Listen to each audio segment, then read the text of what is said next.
Bueno, después del éxito del Cajut, vamos a pasar a la charla, a la motivación para esta jornada de santidad matrimonial. Bueno, primero que nada, explicar que esto que hay aquí en el altar, que parece pues es un cilindro, ¿no? Que es, tiene dentro un cuadro, el cuadro de la Mater de nuestro futuro santuario de ciudad. Vino de Alemania, entonces bueno, acaba de llegar esta semana y va a estar aquí. Luego irá a Querétaro, se va a enmarcar y después volverá para poder ir por las casas, ¿no? Y que también lo puedan tener en sus casas antes de que tengamos el santuario, que no va muy rápido, la verdad, va lento el santuario. Entonces, de momento, pues hay tiempo para que pueda llegar a muchas casas este cuadro, ¿no? Y siempre es bonita porque el santuario, lo más importante del santuario es el cuadro de la Mater, por supuesto Santísimo, pero también el cuadro de la Mater, donde ella toma posesión. Y en la bendición de un santuario ciudad, un santuario, hay una ceremonia en la cual el cuadro entra llevado en andas, ¿no?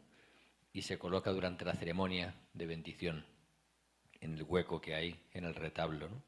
Entonces, bueno, es bonito tenerlo aquí, pensar que nos va a acompañar después. Igual que pasó con el santuario de María Camino al Cielo, pues también pasó lo mismo, ¿no? Ese cuadro estuvo en muchas casas antes de llegar al santuario, donde lleva ya 20 años. Entonces, bueno, eso.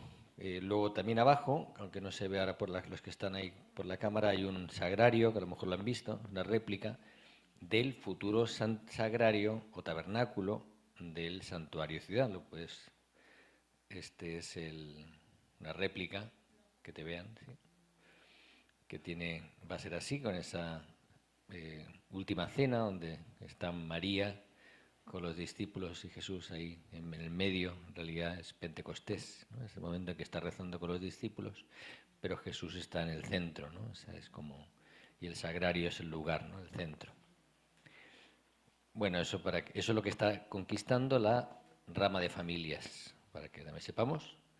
Se está conquistando espiritual y por supuesto materialmente, para que cuando ya esté el santuario, el sagrario que está ahí, pues será el que conquiste las familias. No va a ser este, claro, esto es una réplica. Se está haciendo en Colombia y bueno, pues ya lo traerán en agosto aquí, para que sepamos.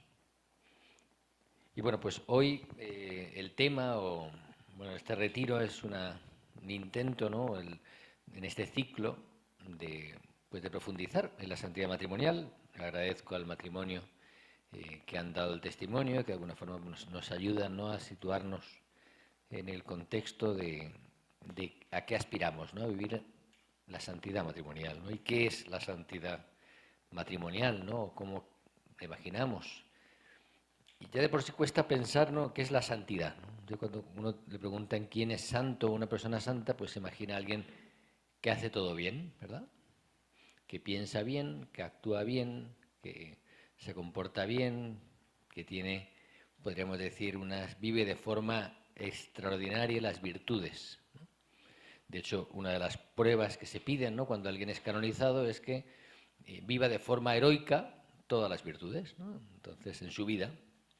Entonces, ¿eso quién lo hace? Pues lo estudian los historiadores de su vida, ¿no? Van a la biografía, analizan cómo se comportó, cómo vivió y consideran si fue una persona prudente, si no fue una persona justa, si fue misericordioso. O sea, un montón de virtudes, podríamos decir, que son luces de que alguien vive esa santidad personal, ¿no? Pero claro, eso es sobre todo aquellos que van a ser canonizados. ¿Por qué? Porque los canonizados, cuando tú canonizas a alguien, no quiere decir que el resto no canonizado no sea santo, ¿no? Está diciendo solo que ese en concreto es santo.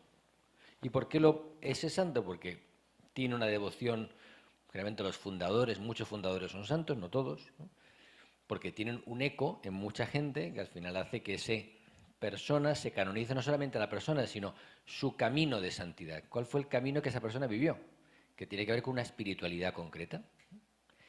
O puede ser miembro de una comunidad religiosa que tiene una comunidad detrás que avala y que quiere canonizar a a ese miembro de la comunidad. Pero la mayoría de los santos no están canonizados. No solo porque no hicieron milagros, sino porque nadie pagó para hacer el proceso. Eso es real, ¿no? Y nadie fue a visitar hasta la tumba y a pedirle que hiciera milagros. Entonces, claro, son santos, pero no han sido canonizados porque no había nadie detrás.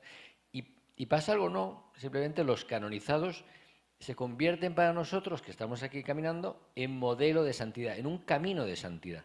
Entonces tú ves una Santa Teresita del Niño Jesús y dices, claro, es que su camino de santidad para mí puede ser respuesta. O ves Bernardita, Santa Bernardita ayer, pues ¿cómo vivió la santidad ella? Pues es un modelo para mí.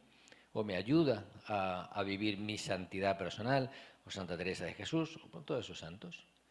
Pero eso no quiere decir que nosotros tengamos familiares santos. Seguro que tenemos muchos familiares santos en nuestra historia, pero no lo sabemos. Por eso cuando rezamos y rezamos para que estén en el cielo, estamos diciendo que son santos.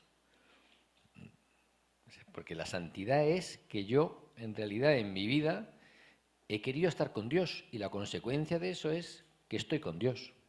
Y rezamos a la Iglesia que ya está en el cielo, que ya está junto al Señor. Esos son los santos. Al día de todos los santos son todos los santos que no han sido canonizados, más todos los que fueron canonizados. Son los gatos o los niños, no sé. O los gatos con los niños. Todo puede ser. Entonces, bueno, los canonizados nos hablan de un camino, los que no están canonizados no sabemos cómo vivieron su santidad. Pero entonces, ¿en qué consiste la santidad? La santidad consiste, por un lado, es verdad, en vivir de manera heroica, ¿no?, esas virtudes a las que estoy llamado a vivir, pero significa no pecar. No, es imposible, ¿no? O sea, podríamos decir, yo creo que no hay ningún santo canonizado que no haya pecado, porque lo único son la Virgen María y Jesús. El resto pecaron. Hasta San José pecó. De todo tipo, pecados. Por supuesto, hay pecados que escandalizan más que otros. Hay pecados que son pecadillos, otros son faltas. Hay de todo, ¿no?, en la vida, en la viña del Señor, ¿no? Y todos tenemos nuestros pecados. Y quizá el objetivo en la santidad no es dejar de pecar. Por supuesto, es pecar menos, claro. Hay pecar con menos gravedad y pecar no haciendo daño a tanta gente, pero en realidad el objetivo no es no pecar. O sea, eso es lo primero. O sea, el objetivo, porque sobre todo para no tener que confesarme, ¿no? Dejo de pecar y así no tengo que confesar nunca más, ¿no? Es lo que quisiera mucha gente.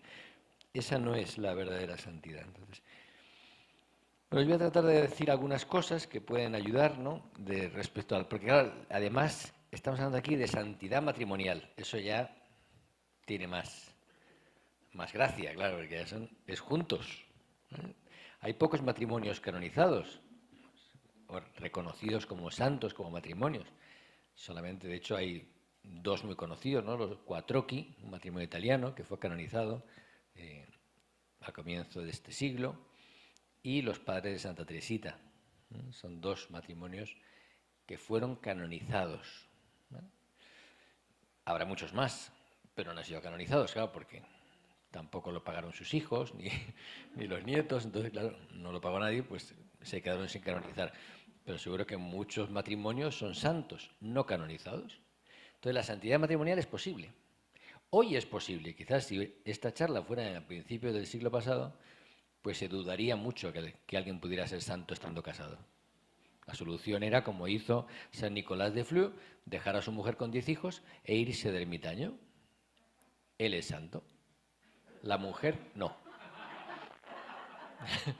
Es una pena, pero fue así. O sea, la única forma que tuvo de ser santo es irse de casa.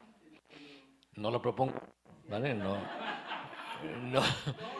Por eso aquí la propuesta no es santidad solamente individual para ustedes, sino matrimonial. Es matrimonial. No dejando el matrimonio, sino viviendo el matrimonio santamente. Santamente. Durante mucho tiempo, además, se consideraba que el gran problema para un matrimonio para ser santo era la unión carnal, el sexo, porque la Iglesia tiene una imagen muy negativa del sexo durante mucho tiempo, ¿no?, que gracias a Dios fue cambiando, ¿no?, el concepto del sexo matrimonial dentro del matrimonio. Y entonces, como era un obstáculo para ser santo, pues ningún matrimonio podía serlo. De hecho, bueno, que se consideraba que cuando tú ya como matrimonio decidías no tener relaciones, ahí tenías alguna opción de ser santo. Pero eso es un error, porque la santidad matrimonial pasa por la unión física, íntima. Entonces, claro, no puedo descartar y dejar de lado justamente aquello que nos constituye y que da pie a una unión de intimidad, a hijos, a una fecundidad en todos los sentidos. Ese tiene que ser el camino de santidad, ¿vale? Entonces, bueno, en esta santidad, ¿no?, matrimonial en la que ustedes están embarcados y que al estar en Schoenstatt, pues de repente piensan, oye, queremos ser más santos. Y hay algo, ¿no?, de esa santidad que cuando se habla de santidad, pues habla de felicidad, ¿no? La santidad y felicidad van de la mano. La santidad se concibe hoy también por Vaticano II, es una santidad alegre, no es una santidad rígida o triste. Al revés, es una santidad donde hay una felicidad, ¿no? Cuando se habla justamente bienaventurado, es aquel que es feliz. ¿Y dónde está la clave de la felicidad santa, ¿no?, de la santidad feliz o la santidad alegre? Bueno, pues tiene que ver con una intimidad profunda con Dios, ¿no? O sea, para mí, y yo creo para todos en realidad, la santidad pasa por una unión profunda con el Señor. Personal y, en el caso de ustedes, matrimonial, ¿no? Una unión con Dios, una unión profunda, ¿no? Y aquí, por supuesto, para nosotros, en Schoenstatt, nuestro camino de santidad es la alianza de amor con María. Es nuestro camino, es nuestra entrada. Si un día canonizasen al Padre Kentenich, estarían canonizando este camino de santidad. Y nosotros, como miembros de Schoenstatt, estamos llamados a canonizar este camino de santidad. Un poco lo que hablaba del testimonio, ¿no? Por la alianza amor con María, yo llego a Cristo, llego a Dios Trino, o sea, me uno en lo más profundo con Dios, a través de esa alianza de amor. Por eso la alianza de amor no es algo anecdótico que podríamos hacer o no hacer, sino que constituye el comienzo de todo, no el final. Hay gente que dice, es que no estoy preparado para hacer alianza de amor. Bueno, tampoco uno está preparado para bautizarse y no te preguntan, porque es la puerta de entrada. Hay gente que dice, no, deberíamos esperar a que el niño tenga 8 años y preguntarle si quiere ser bautizado. Bueno, hay gente que de muchos años se hizo así incluso, y luego la gente se bautizaba mucho más tarde. Pero, bueno, pues es una opción, ¿no? Pero en realidad no tengo que estar preparado para hacer alianza de amor, igual que no tengo que estar preparado para bautizarme, porque es una puerta de entrada.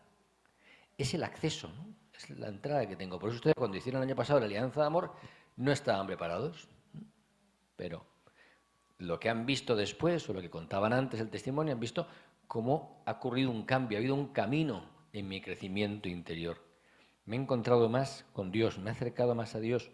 Y como consecuencia de ese estar con Dios, ¿qué ocurre? ¿Qué cosas ocurren, ¿no?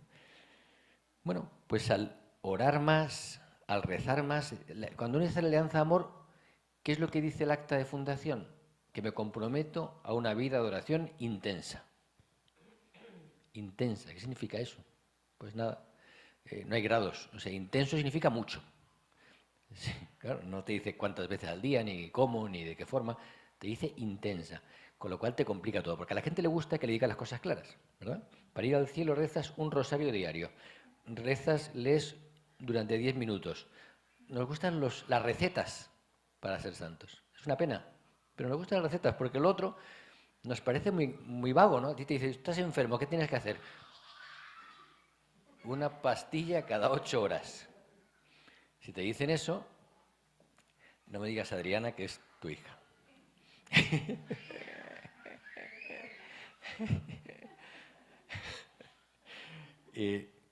Cuando en el fondo nos gusta la receta, nos gusta que nos diga, a ver, ¿qué tengo que hacer si me duele una pierna? Pues tienes que hacer esto, esto, esto, y ya está. Santo remedio. Y la santidad no es así. La santidad no hay recetas.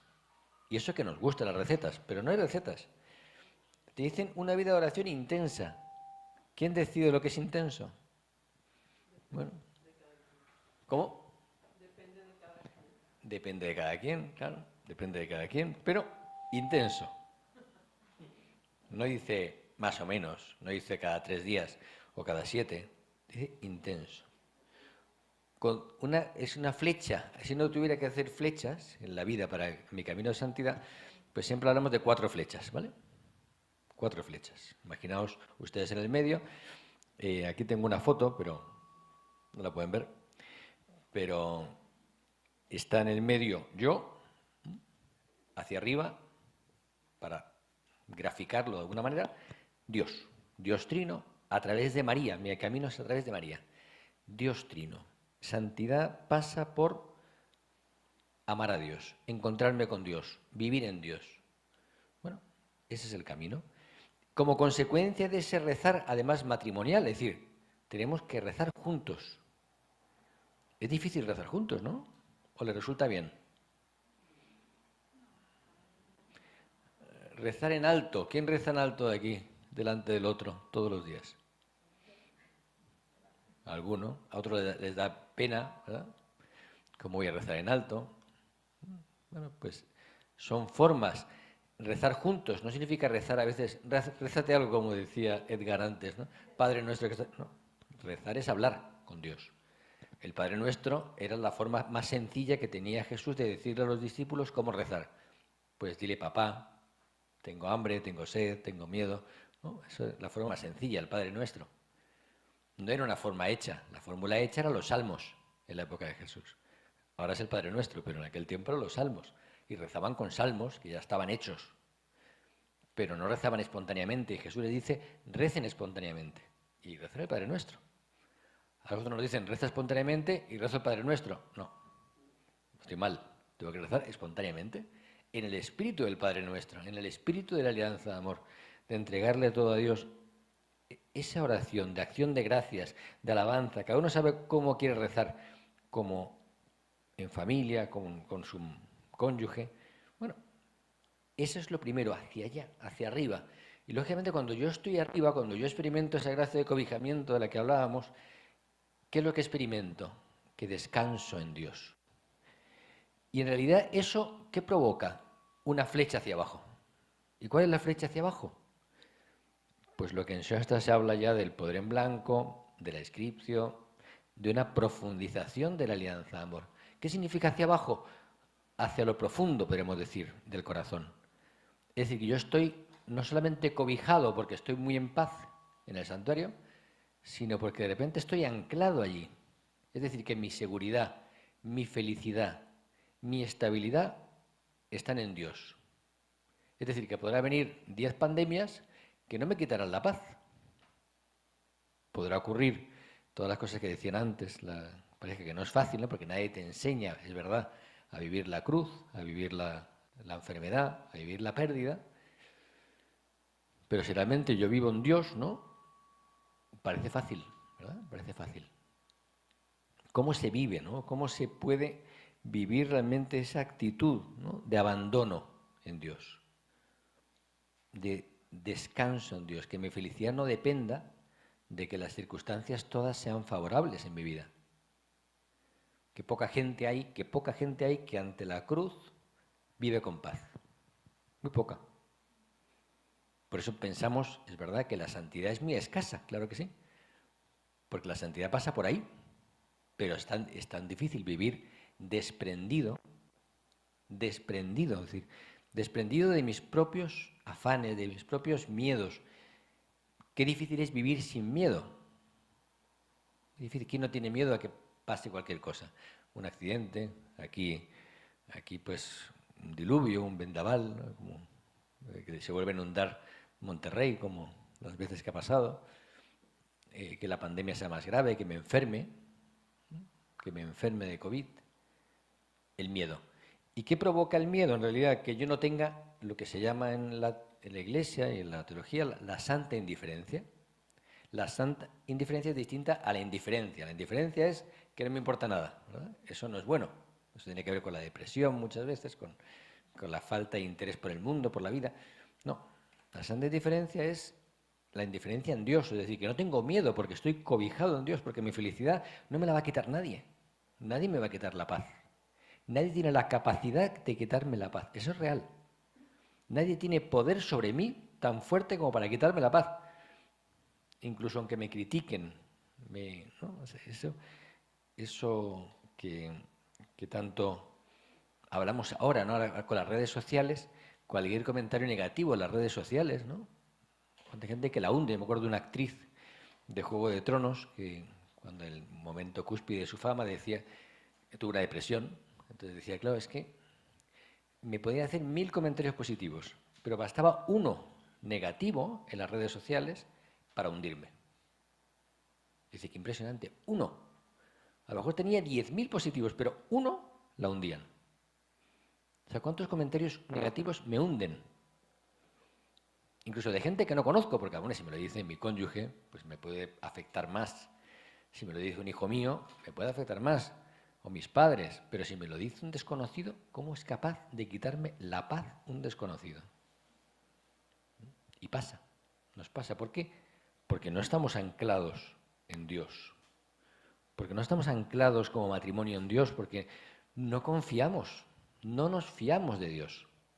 Hay gente ahí que no se fía de Dios, es que no me fío. ¿Cómo voy a confiar tanto y abandonarme en sus manos? A saber lo que hace.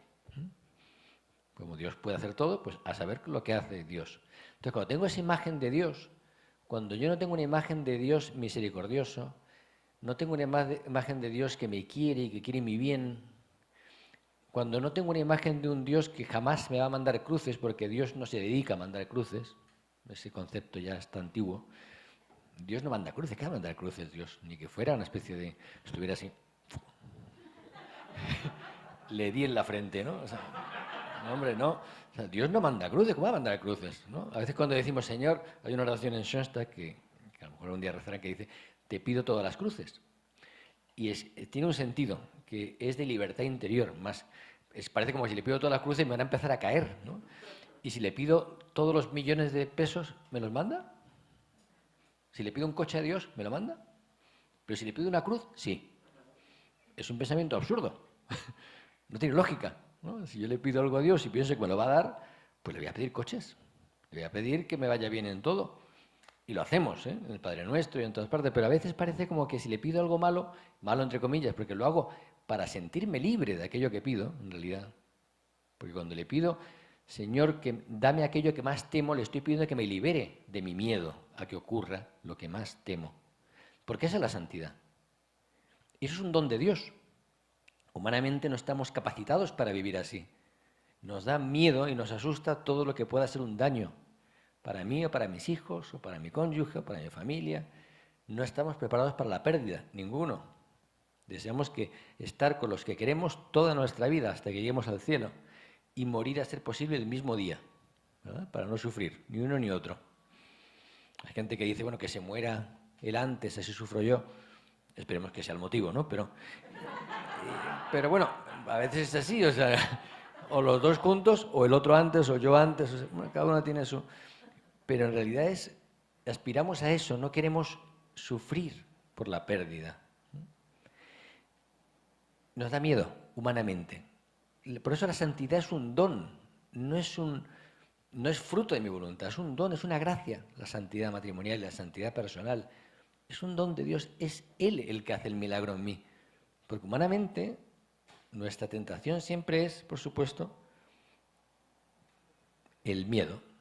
La tentación es querer asegurarme mi vida, querer controlarlo todo. Por eso hay tanta gente que vive enferma porque busca controlarlo todo. Bueno, cuando yo quiero controlarlo todo, al final me enfermo.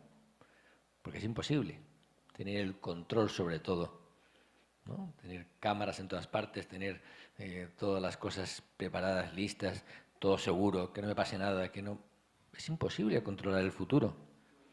Imposible, ¿no? Entonces vivimos muchas veces enfermos porque estamos tratando de controlar la vida de nuestros hijos, que les vaya todo fenomenal, que yo me encargo de que tú no te caigas. Y cuando te caes, pues yo me encargo de solucionarte el problema. Vivimos solucionando problemas. Y nos cuesta esa confianza. Bueno, me paso al siguiente tema porque no sé cuánto... ¿Hasta qué hora tengo, perdona? Bueno, sigo un poco. Hacia arriba, Dios, hacia adentro es la confianza del abandono, la santidad es un don. Vamos hacia un lado. Y hacia un lado que encontramos, pues los vínculos humanos. Los vínculos humanos que en realidad son vínculos que me llevan a Dios. Y debería ser así. Las personas que tenemos a nuestro lado. Y la primera persona en el tema de hoy, que es la santidad matrimonial, es su cónyuge.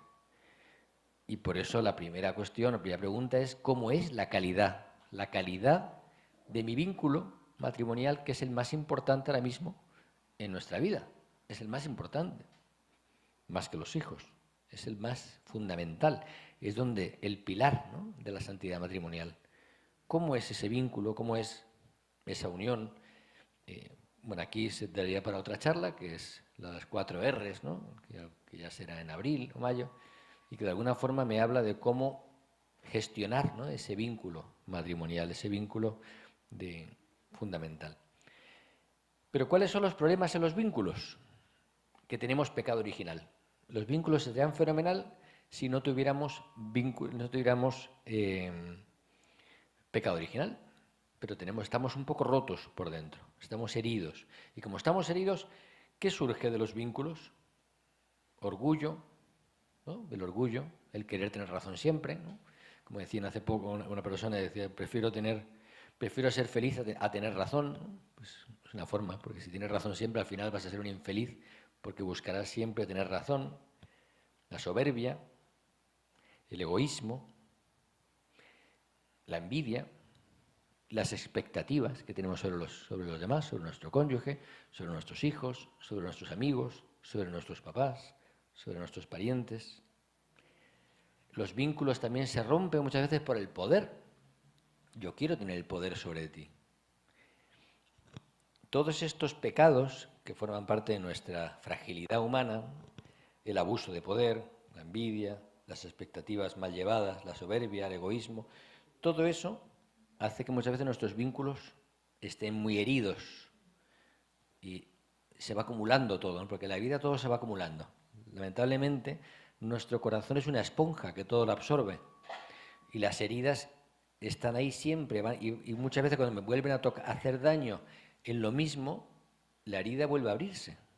Si a mí de pequeño no me sentí aceptado como soy o me criticaron de pequeño y de mayor me critican, pues vuelve a abrirse esa herida. Si me sentí abandonado de pequeño y alguien me abandona de mayor, vuelve a abrirse esa herida. Volvemos a acumular resentimientos, rencores, rupturas. La santidad, por supuesto, pasa porque yo viva pues esos vínculos en el espíritu, justamente otras actitudes que son las que construyen frente al egoísmo la generosidad. ¿Cómo vivo yo mis relaciones? Con generosidad. Frente a la exigencia o a la expectativa, la gratuidad. No espero nada, no te quiero cambiar, no quiero que seas diferente. Frente a la envidia que me lleva a veces a la tristeza, pues la alegría por el otro, por el bien del otro. Frente al poder, ¿no?, que me lleva a querer dominar al otro y a sacar provecho del otro y que me sirvan, el servicio, ¿no?, lo contrario. Frente al orgullo, la vanidad, la soberbia, la humildad. Frente al rencor que guardo, el perdón. Y podríamos seguir así, enumerando, ¿no?, actitudes que me cambian la forma de vivir mis vínculos humanos. Es fundamental el conyugal, pero después están los fraternos, filiales, maternales, paternales, ¿no? Todos los vínculos que tenemos, todos en nuestra vida, pues se mueven en esas tendencias, ¿no? ¿Dónde estoy yo? ¿Estoy más cerca de aquellos que me hacen mal y que me hieren o me hacen herir a otros? ¿O estoy más en el lado de aquellos que me hacen construir relaciones sanas, profundas y que aspiran a ser santas, ¿no? Bueno, pues ahí se juega mi santidad matrimonial, en mi forma de vivir el amor humano. Y por eso las personas santas, canonizadas, han sido aquellas que han sabido amar. Seguramente habrá errores en las canonizaciones de la Iglesia, pero seguramente algunos no eran muy capaces de amar, pero fueron canonizados. Pero en general, algo que se busca hoy en día, que las canonizaciones están con más, como dice, coherencia y mejor hechas, pues sí que se mira que la persona supiera amar, o sea, tuviera capacidad de amar, una capacidad de amar que Dios te da, porque amar como Dios me ama es un milagro, es un don de nuevo. Se convierte en don, que yo sepa amar de esa forma, negándome a mí mismo, sacrificándome por el otro, renunciando por amor, dándome por amor, sin llevar cuentas del bien o del mal que me hacen. Vivir así es un milagro. Normalmente llevamos cuentas del bien, del mal. Buscamos que nos hagan caso a nosotros, que nos reconozcan, que nos tomen en cuenta, que nos valoren. Vivir de otra forma es un milagro. Por eso es a lo que aspiramos, es un milagro. Aspiramos al milagro, no aspiramos a la consecuencia de una receta que si yo la cumplo va a funcionar todo, ¿no? Es un milagro porque yo estoy roto, tengo una herida, que es el pecado original. Nazco con esa herida y esa herida se profundiza, lógicamente, en mis desilusiones, en mis problemas, en mis tensiones. Vínculos hacia un lado, ¿no? Y ya hacia el otro, para ir acabando, el mundo, el trabajo, lo que yo hago. Vivir santamente en mi trabajo. Qué difícil, ¿no? Cuando el trabajo a veces me martiriza, me tortura, es difícil. Poca gente hace como trabajo lo que más le gusta hacer en la vida, ¿no? Los tenistas, a lo mejor. Como decía Nadal, bueno, bastante afortunado soy de hacer lo que me gusta y que me paguen por ello, ¿no? Pues es verdad. Bueno, los curas hacemos lo que nos gusta, es verdad. O los psicólogos, seguramente vocaciones, que son trabajos más vocacionales. El médico, bueno, pues hay muchos trabajos así, pero otros trabajos que no son así. Son para salir adelante, para conseguir un dinero, lógicamente. Entonces, hacer que mi trabajo sea santo y mis relaciones laborales sean santas es una meta. Eso no puede quedar fuera de mi santidad matrimonial. Por ahí pasa mi santidad. Que mi trabajo sea santo, o sea, que yo tenga relaciones laborales santas, que yo tenga... Por eso a veces le damos importancia al santuario del trabajo también, porque María está en mi trabajo, María está allí, ¿no? Como Lucy con su tienda de donde está lleno de cosas religiosas, claro.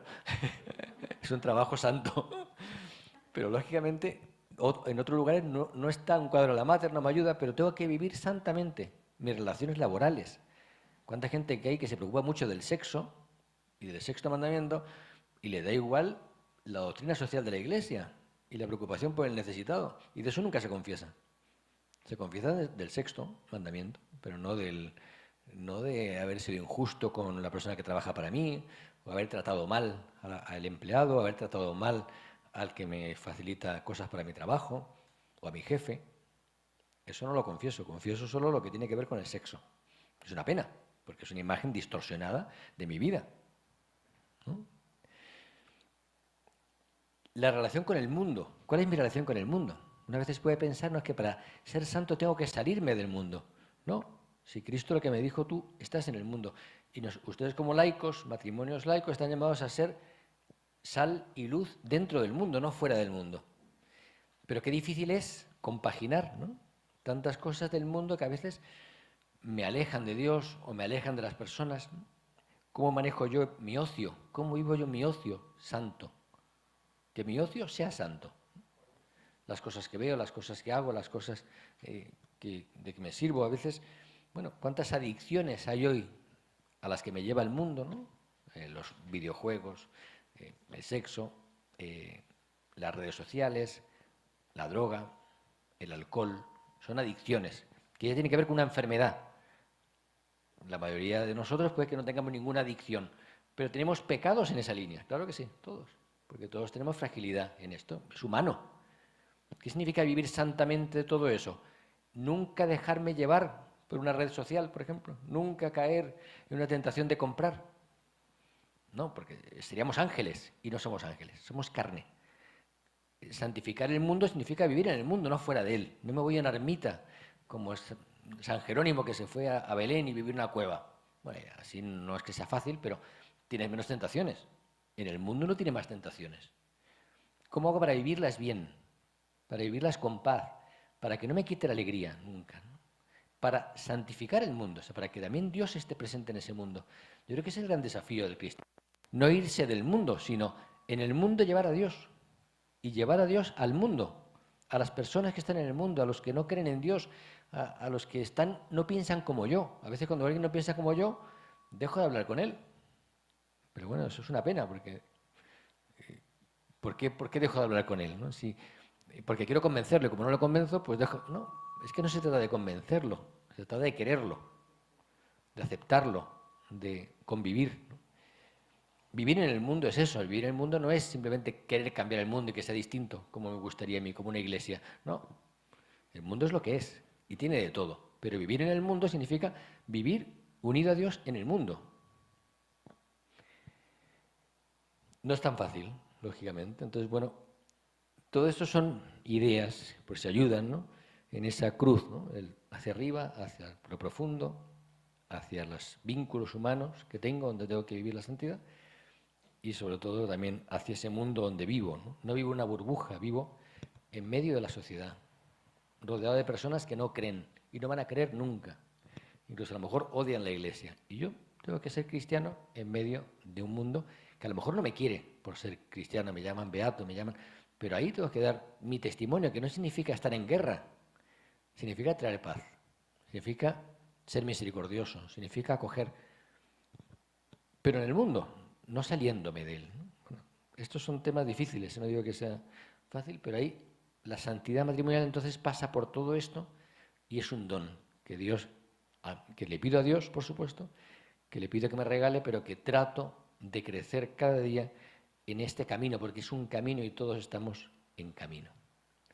Bueno, pues hasta aquí le dejo para que ahora puedan pasar a la reflexión matrimonial, por si ayudan esos temas que he hablado, los 4, pueden cuestionarse si cómo lo viven en su matrimonio.